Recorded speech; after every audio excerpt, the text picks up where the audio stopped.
Hey guys, welcome back to Raven Stories. Today's story is called My Girlfriend Has Been Cheating on Me with My Brother. I've been raising their child for 4 years. Let's get into it.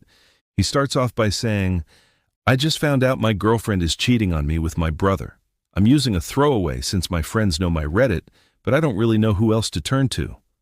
I'm 26, my girlfriend is 25, and my brother is 29.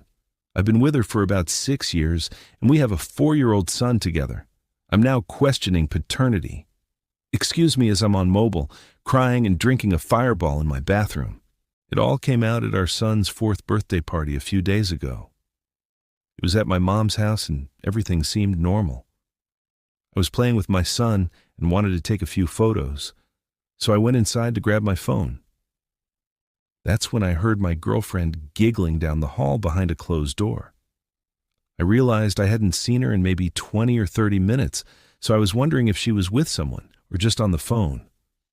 I went back to the party, grabbed a slice of cake to surprise her, and when I got near the door, I kept hearing that playful stop that girls usually do when they're flirting.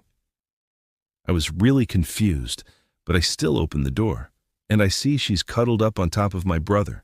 He was in his boxers. Her makeup looked smudged. Her shirt was on the floor. I couldn't even say anything. I just stood there like an idiot. They both immediately noticed me, and my girlfriend jumped up and started explaining herself, but I was so angry I can't even remember what she was saying. I told my uncle I had a work emergency and I had to leave. My mom started calling me freaking out because she knows it's my week off, and I rarely ever deal with work after hours. I didn't tell her what happened. I haven't told anyone, because honestly, my girlfriend is my only friend. She never liked when I hung out with my boys or my childhood friends because I was taking too much attention off her and our son. The part that's messing with me the most is our son. I know this might be a huge reach and I might just be angry, but ever since my son was born, there's been a running joke among my family that my son looks like my brother. I kind of saw it, but I always dismissed it because I trusted her and I knew she wouldn't do anything like that to me. My brother has always been the one to start the joke, and my girlfriend would always laugh. A lot of things they used to do are now becoming more clear, like the fact that once or twice a week they would go out together, and she would always come back super happy and giggly. She would tell me how her day was, but when I would try to initiate intimacy later that day, she would always say she was too exhausted. And she has an insane drive. I am spiraling, and I have no one in my life to turn to. My phone has been blowing up with messages from my girlfriend, her friends, and my brother, but I can't even bring myself to read them. I feel like the life I dreamed of as a kid is completely ruined. I feel too old to restart. My life is over. Before the next update, he clarified a few things. People were asking if this was his wife or his girlfriend, and he explained, she was my girlfriend. When she gave birth to our son, I gave her a temporary ring and promised her I would marry her once I settled my college debt. I haven't called her my girlfriend in years. I introduced her as my future wife. I was so broken typing it and kept thinking how she was supposed to be my wife in less than a year. People also asked why he didn't confront them right there, and he said his body completely froze. He shut down. And honestly, that's more common than people think. Not everyone has that fight response. Sometimes you just go numb. He also talked about the friend situation, and this part is important. She had been slowly isolating him from everyone. She would gaslight him into thinking he was prioritizing his friends over her and their son. He said he hadn't actually hung out with any of his friends in months.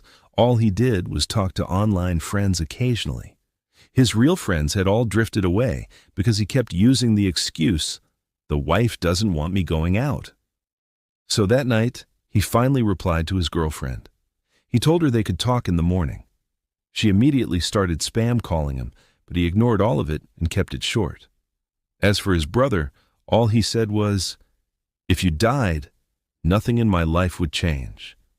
And man, that line hit hard because he said they were never super close, but his brother was still considered his best friend. His brother helped them out when his girlfriend was going through postpartum depression. He gave him the bro talk when she was diagnosed with mental health issues. And this whole time, He was sleeping with her behind his back. He told his parents before his ex could spin the story, and then he sat everyone down. I decided to call a family meeting. I told everyone I wanted to talk about something serious and had them all come over to my place. My mom, my dad, my brother, and my ex all showed up. My son was with my cousin for the day. I sat everyone down and told them straight up what I saw at the party. My brother immediately jumped in saying it was a misunderstanding, that she was feeling ugly and lonely, that it was nothing. He was talking so fast it was obvious he was lying. My mother started crying. My father didn't say anything. I just sat there and waited for my ex to say something. I had rehearsed so many ways this conversation could go, and I listened to a lot of the advice from my first post, but all I could get out was, "Is my son mine?" All she could say was, "I don't know." And she started crying. My heart dropped. I asked how long it had been going on, and she said it started around the time we were trying for a baby. So basically since the beginning. I have basically been raising my nephew for 4 years. I can't get into much detail at this point because I barely remember what happened. All I remember is both me and my brother on the floor, and we're both bloody. I started screaming for all of them to get out. My ex was crying, saying she's sure our son is ours. But I have zero reason to believe that, and I'm done. I've spent my entire life dreaming of building a huge family.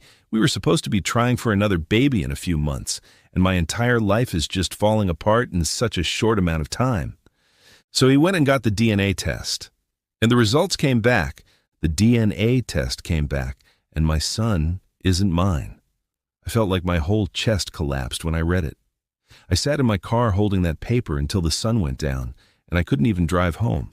I've been raising my brother's kid this whole time. I felt a mixture of relief because part of me had already accepted it might be his, but my heart is absolutely shattered. The fallout was a mess. There was yelling, crying, everyone talking at the same time. My ex was on her knees begging me not to leave her, saying she'd do anything. My brother was red in the face, screaming that the kid was his and that I ruined his life. My mom was crying and telling me I was tearing the family apart. Let me just pause right there. His mom told him, the victim, that he was tearing the family apart. Not the brother who slept with his girlfriend for 6 years. Not the girlfriend who committed paternity fraud. Him, for finding out the truth. I just stood there shaking, my hands in my hair, trying to breathe while they all closed in on me. I've never felt so small in my own life. It was like the whole world turned on me in one night. I told my ex that we're over, and I didn't care what she did with the kid. I feel guilty about this because I already feel so emotionally detached from him. After that, everything got worse.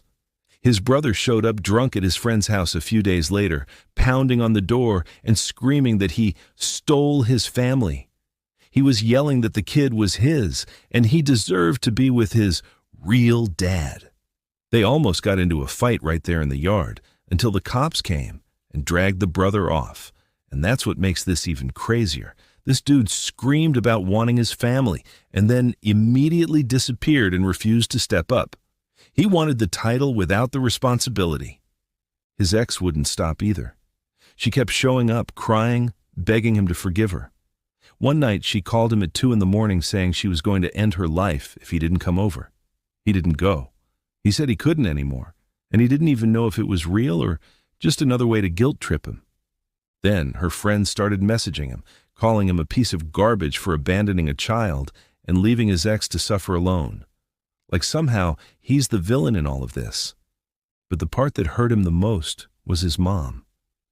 She told him that if he doesn't take his ex back and fix the family, she doesn't want anything to do with him. His own mother chose his cheating ex and his brother over him. She said he was abandoning his son. He had to remind her, "That's not my son." And she hung up on him. I feel like I lost everyone. My brother, my mom, my ex, my son. I've been drinking too much just to fall asleep, and every morning I wake up feeling worse.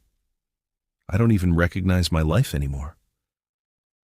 Then things went quiet for a long time. until he finally came back with one last update. The paternity test confirmed what I was already bracing myself for. He wasn't my son. That was probably the hardest sentence I've ever read in my life. For a long time, I didn't even know what to do with that information. I had spent 4 years raising him, building my entire identity around being his dad, and then suddenly that reality just stopped existing. I wish I could be cool and say I crashed out and tore everyone's life apart, but sadly, this is real life. I didn't do anything. I couldn't do anything but cry. Now this next part, he said he's been getting a lot of hate for this decision, and I want everyone to hear him out before you judge. Despite raising him for 4 years, I am not interested in staying in his life, and I have not seen him in 7 months. It's been hard. It's disgusting and selfish of me to abandon a little child like that. But every time I looked at him, all I saw was my brother's face. It got to the point where I was having disturbing thoughts of hurting the kid. So I eventually had to get myself voluntarily admitted for 72 hours due to how scary those thoughts were. And that led me to not seeing him again.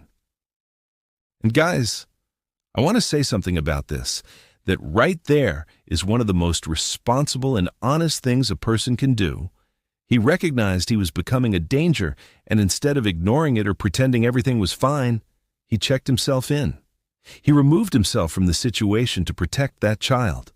That takes an incredible amount of self-awareness and strength, even if people want to call him selfish for it.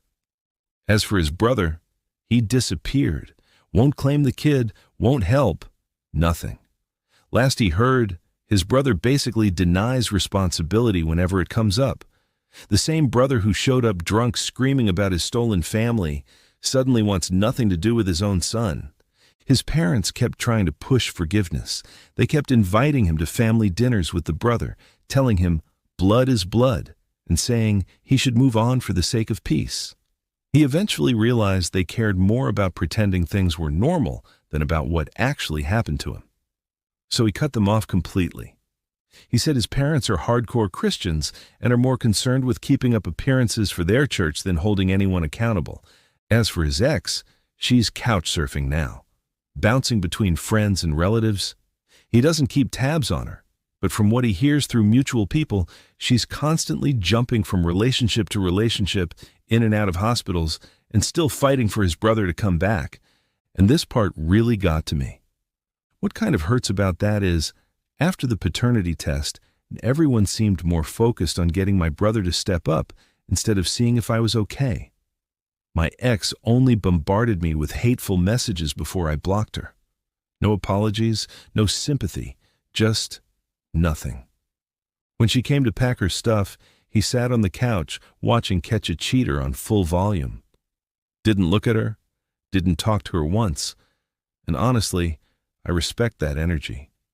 My life now is simple. I wish I could say my life bloomed, that I found love, found a great job. But sadly, I'm still at the same boring job I had when I wrote the original post. The only difference is I got promoted to a position that's, I guess, okay.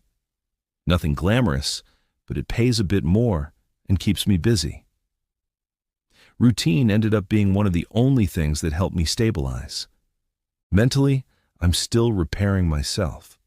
The first few months were brutal. Therapy helped a lot.